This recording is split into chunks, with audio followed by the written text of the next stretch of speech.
Hi guys, I'm Kathleen. Thanks again for joining me, and if you're new here, make sure to subscribe for more videos on spirituality and natural well-being and also taking care of the environment. So today we're going to be talking about chakras or chakras. So in Sanskrit, the word chakra means wheel, like a wheel of energy, a wheel of light. And these are wheels of energy that are all throughout our body. So this is kind of what they look like. They go with different colors, and I've been practicing yoga since 2004. I've been learning a lot more in depth about chakras or chakras since 2014, and I now practice and teach Reiki, so that's a bit of my background on chakras and why I want to teach you about them today, because they've been a really powerful tool for me with helping to raise a lot of stuff in my life: health, vitality, well-being, even wealth. So we'll get into what each of them symbolize. So if you're familiar with energy, we all are energy. We all have energy within our system. A lot of Eastern philosophies really teach about this energy. So we've got prana or chi or ki, and this is essentially, it's like the breath of life or the energy that exists all within us, all within our bodies. And the chakra system helps to kind of keep it organized and to have this theme around each system. And there might be something in your body that feels a little bit off, or if you have an injury or an illness, it can actually be tied to a blockage of energy. So we want the energy in our bodies to be moving freely and smoothly, and this happens when we've got our chakras all open and balanced. So if you'd like a free chakra balancing meditation, I've got one for you, and there's a link in the description for that.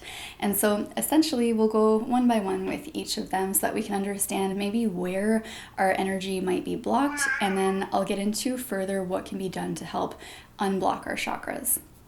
So the first one is the root chakra or Muladhara, and this one is the red one. It's at the base of the spine, so it encompasses everything from about the pelvis down to the feet. And there are more than 7 chakras throughout our body, but we usually go with the 7 major chakras. So I apologize for the cat. There she is. It's Sinna. I'm cat sitting for my friend, so she might be meowing throughout the video, but that's okay. We love her.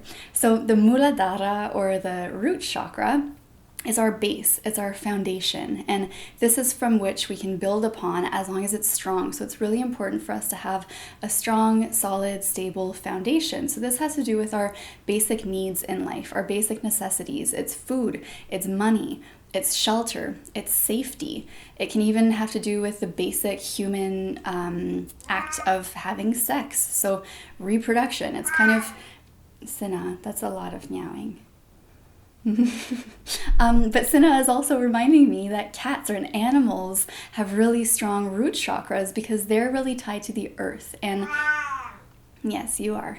And the earth is also the element that encompasses the root chakra. So there are different elements that go along with different chakras, and the one for the root chakra is earth. So a really powerful way to be grounding and balancing your root chakra is by placing your bare feet on the earth, because there are actually little minor chakra points at the base of your feet. So placing them onto the earth can really help to draw in the earth's energy, and also to let go of any of your energy that might be too junky. I don't know if I'd really call our energy junky, but it's more like I don't know, imbalanced. So just letting go of anything that we want to let go of, we can do that by placing our bare feet on the earth. Connecting with nature in other ways too can really help to balance the root chakra.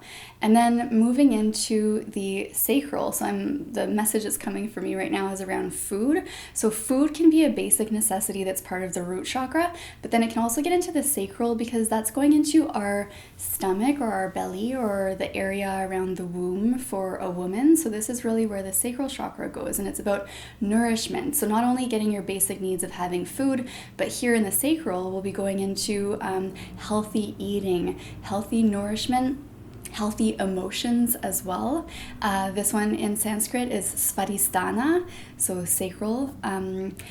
And this one has to do with our emotions, our relationships with people. So this could be friendships, family, significant others, how we relate to others. It also has to do with our own nurturing and how we relate to ourselves.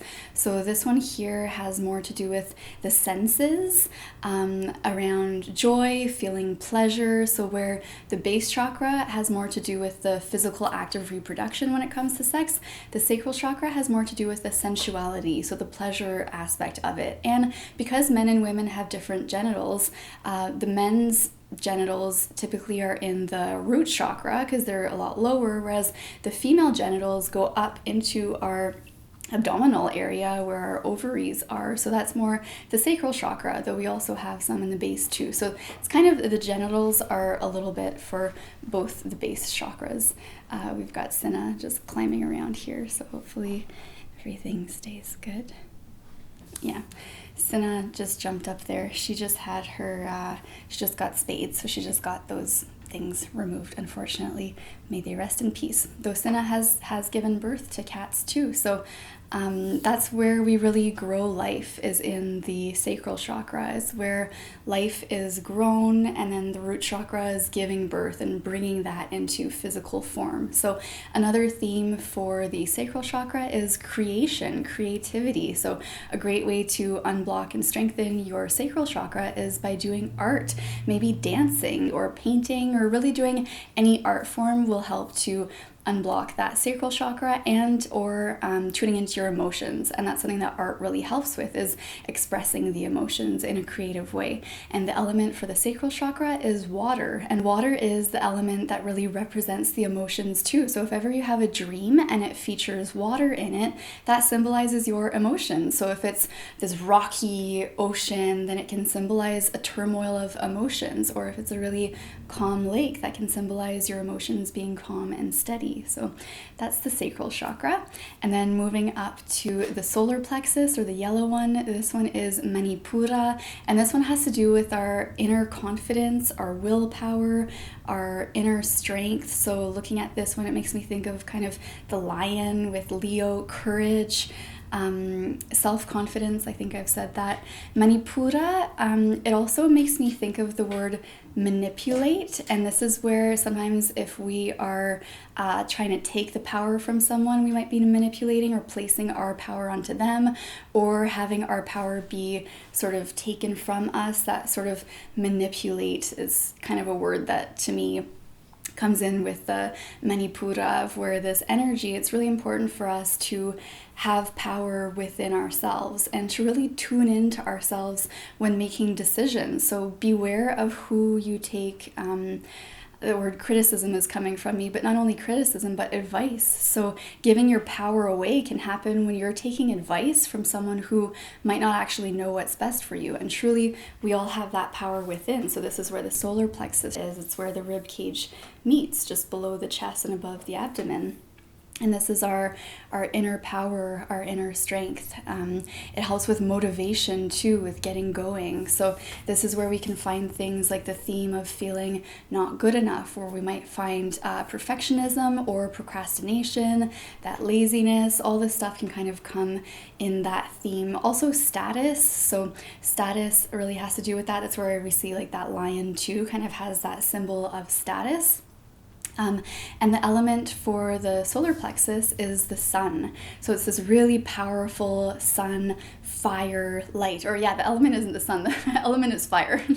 But it's like the sun is fire. So it's that same symbology with this powerful ball of light. And this also helps that we can draw in the sun's energy. So if ever you're outside and you're drawing in some of the sun's energy, that's going to also help you to balance your solar plexus chakra. So anytime that you're outside soaking in that sun, that can really help to revitalize different cells, your organs. Our skin is the largest organ. It's obviously important not to be in the sun for too long, but about 20 minutes a day is what we need to get adequate amount of vitamin D. And it also actually helps to heal, replenish, and vitalize our organs. So the sun can actually penetrate and really help with our body's system and to just have that energy. So this is kind of like our energy storage within the body. And the next chakra is the green one, and that's the heart chakra, or anahata. And this one is kind of like the body's battery. It's like our energetic battery. So if you look at how the magnetic field of our bodies is, it all comes back to the heart. And this is something that I feel in modern Western society, we've been taught that it's our brain that's most important. The brain makes the decisions, but truly it's the heart. And studies are now showing how everything starts in the heart and then it fires up to the brain. And typically scientists have thought that it was actually the brain that controlled a lot, but it truly is the heart. So this is where it's very important to become centered in the heart. And if you look at the chakras, the heart is the center as well. We've got the 3 base chakras, the center, and then the 3 higher chakras. So the heart truly is the center. And this one, with it being green, it really has a lot to do with nature in the sense of trees, plants, so life. If we look at leaves, they look like green hearts, which is really all about the heart chakra. And so it even goes out into the arms, so the shoulders are all encompassed by the heart chakra. So if you've got anything going on in the heart or the lungs, those are all the parts of your body that are encompassed by the heart chakra too. So I haven't mentioned too much, but with each of them, they go with body parts. I mentioned with the root chakra what it was, the sacral. I just kind of burped, but the sacral, it's kind of showing how like it kind of goes like the stomach or the organs sort of more in the lower belly. The solar plexus can be like the diaphragm area, and there's different things around digestion there. And then the heart chakra, like I was saying, the lungs, the shoulders, even the wrists, the arms, everything moving out from the heart. And because the heart also has to do with our circulation and circulating blood throughout the body, it truly is that center. So we've got not only the heart, which circulates blood, but we've also got the lungs, which are circulating oxygen. But I guess the blood also has oxygen. But essentially, the heart chakra really has to do with the major systems in our body to stay alive and to be pumping that energy all throughout. So in the heart chakra, this is where we can also connect with loved ones who have passed. So they can be almost like living on in our heart, or this is where we can really be connecting with them. So spirit guides, guardian angels, if you believe in that. We've got this energy that's sort of on the other side of the veil that we can't necessarily see, but it's all this powerful, helpful, and healing energy that we connect with within the heart chakra. And the element for the heart chakra is air. Of course, with air being what's bringing in that prana, that breath of life, the life force energy. So moving up to the throat chakra, or Vishuddha in Sanskrit. And once we get to the higher chakras, they actually no longer have elements associated with them. So we've got the 4 earth elements in the 4 base chakras. And as we get to the higher chakras, we're getting more into the higher dimensions, and it's a little bit more esoteric as opposed to being so earthly. So the throat chakra would be more of the ether, and the throat chakra is this light blue, and it encompasses communication. So a symbol that often comes through for me around this is the dolphin. The dolphins are some of the most highly developed communicative species on the planet. Of course, dolphins are actually whales, so whales also, but dolphins specifically have a really beautiful and highly developed communication system with each other. And they're kind of like a spirit animal that I see for the throat chakra quite often for a lot of people. And I feel there's a lot that we can learn from that. So essentially, when you've got the throat chakra open, you're communicating with love. So there's that clear opening from the heart to the throat. And all chakras can be interconnected in different ways. If we've got an open sacral chakra and an open throat chakra, we're communicating about our feelings with clarity. So there's all sorts of different chakras that work in unison together, and that's why it's important to have a clear channel between all of them. Another great way to clear and open those channels in the chakras and getting them aligned is through Reiki.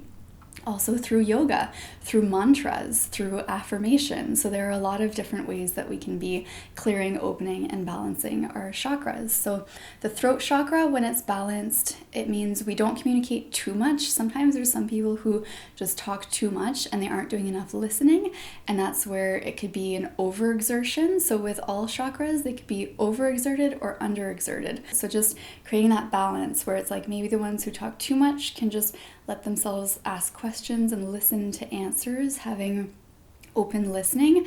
A great tool for this too is the book Nonviolent Communication, just to be communicating in a way that's very respectful and peaceful and loving, and where we're taking our feelings into account and we take responsibility for the feelings. So the responsibility might be more of a Manipura chakra. But anyways, going into a bunch of different chakras here, essentially that's the throat. And this can, of course, encompass the actual throat, the neck. So it's really important for us to have our neck be in proper alignment. I'll show you guys a picture of what the cervical spine, so that's the spine in your neck, is meant to look like. It's meant to have this little curve. A lot of people do a lot of looking down at their phones, looking down at different things and curve it, and it actually creates the cervical spine to curve in the opposite directions. It's really important to do different stretches to bring our neck back and then draw it upwards to get that natural curve in the cervical spine to have the throat chakra open as well. And then we get up to the third eye chakra, or Ajna, and this one is located right between the eyes. This one has to do with the pineal gland, so it's within our brain. It really encompasses our intuition, the mind's eye. So we've seen a lot of symbolism all throughout history of that one eye, and it's really our intuitive center. So this is where we can also receive a lot of spiritual information about things that we might not see in the physical world, but looking through our third eye, we're able to see a little bit more clearly. So this is where meditation really helps, when we close our physical eyes and we start to see through that third eye. So receiving intuitive messages, downloads, information, psychically or intuitively. And with this, if we're getting into more intuition, there are different forms of it. So there are the 4 clairs. There's clairaudience, which is clair hearing, which means that some people might be more intuitive by hearing messages. There's also claircognizance, which is just knowing. Sometimes you might get a sense of just knowing something, even though you can't really say where it's coming from. It's just like you just know it.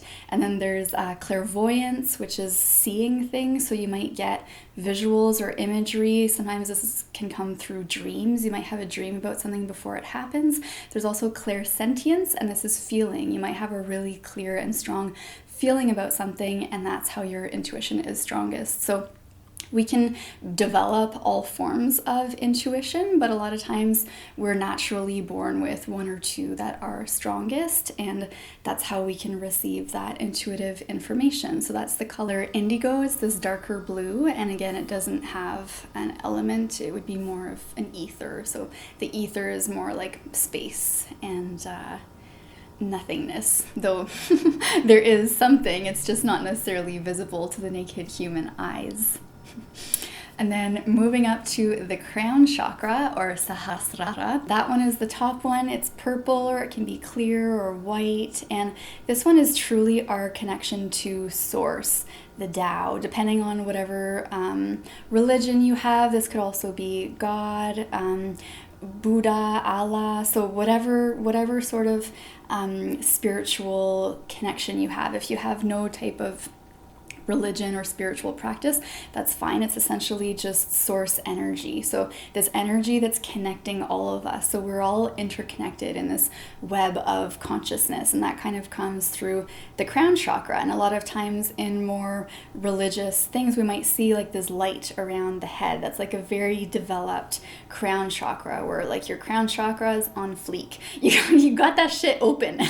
But anyways, so that's really your spiritual connection. So where we've got the root chakra, or the base one, That's our connection to this earth. We're here as humans in physical form, yet we're also these spirits that come from source. So within all of them, whenever it's clear and balanced, we're able to kind of bring this spiritualness that we are at our core and manifest in physical form. So whenever we've got all of our chakras cleared and balanced, it really enables us to be thriving in all aspects of life, both physically, mentally, emotionally, energetically, in all ways. We're just allowing that energy to flow between all of them. And what we might find is some people who might be very spiritual and sort of woke, they might have some open chakras at the top, but then they might lose sort of track of the base ones. They might be like, oh, this earth is a figment of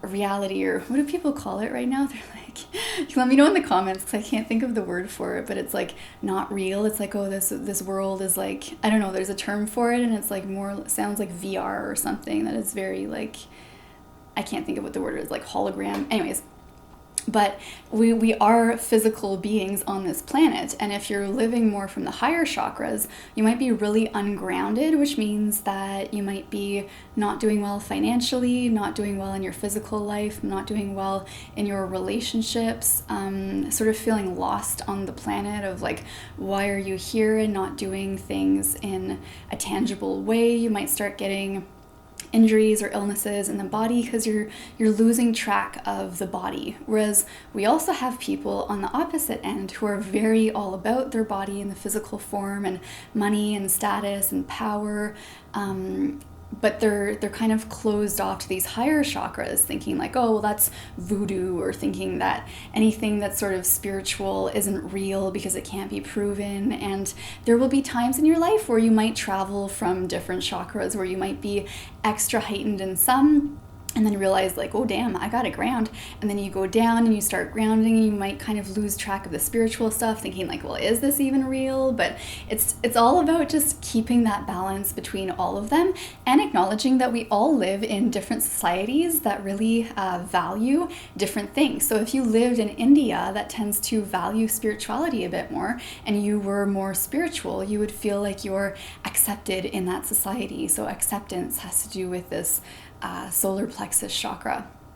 But if you lived in a Western society that really values more money and status and comparing each other on what we're doing in the physical world, and it doesn't really value spirituality, and if you're more spiritual in that world, you might feel like, oh, like I don't fit in. So that really comes to the Manipura, the solar plexus chakra too. So all I'm saying is whatever's going on within you and within your life, it's just about finding that balance with all of them, and connecting to your inner power and your inner truth, regardless of what society around you might be preaching or promoting or teaching you. Because typically our societies aren't fully balanced in all of these. So it's important for us to find that balance within, so that we remain grounded regardless of what's happening externally. And a lot of times what's happening externally around us can be a reflection of something that's within too. So I hope this helped you guys out with your chakras. Again,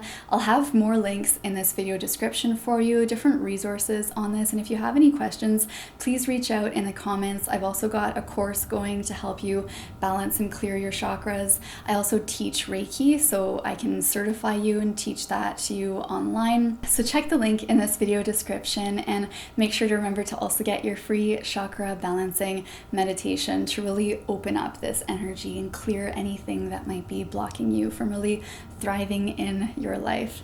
So thanks so much for being here. Give this video a thumbs up if you found it helpful. Subscribe if you aren't already. Leave me a comment to let me know what's going on in your life, or what might have helped you in this video, or any questions you have, and I'll see you in the next video. And may you be happy, healthy, and free. Bye.